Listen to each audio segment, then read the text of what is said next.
Koncert pod nazivom More u srcu, pjesma na dar, a u izvedbi orkestra muzičke škole Tivat i Klape Jadran, održan je večeras u Kraljevskom pozorištu Zetski dom. Program su predvodili voditelj Klape Damir Nikolić i dirigentkinja orkestra Martina Vuksanović, a publika je imala priliku da uživa u spoju tradicionalnog i savremenog muzičkog izraza.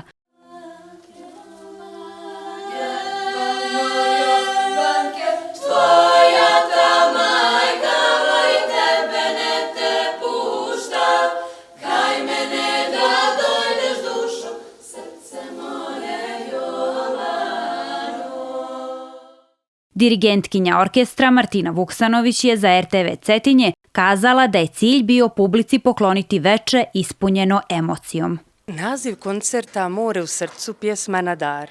Evo, sam naziv koncerta vam kaže, pjesmom našom i muzikom je bio dar publici da uživaju i budu dio nas.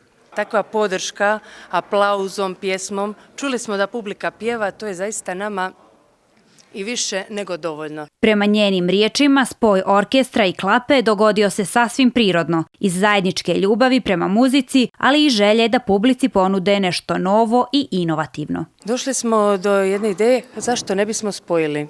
Imamo dobar orkestar u školi, imamo dobru Klapu u gradu, hajde da probamo, s obzirom da klapsko pjevanje se najviše vezuje za a kapela, pjevanje, što bi rekli, na suvo, bez instrumentalne pratnje. Često ubacimo klavir, da li neku gitaru, mandolinu.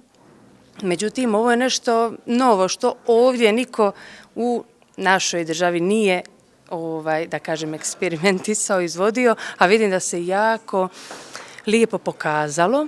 Koncert su dodatno obogatili gosti vokalni Noneti, Fiorellini i Fiori, kao i solistkinje Vjera Radulović i Edita Slabi Brkan, a na repertoaru su se našle poznate kompozicije poput Ribarske mreže, Zora bila i Ne diraj moju ljubav, koje su nagrađene snažnim aplauzima. Veče ispunjeno emocijom i mediteranskim duhom u Zetskom domu pokazalo je da spoj mladalačke energije i iskustva može stvoriti snažan umjetnički doživljaj.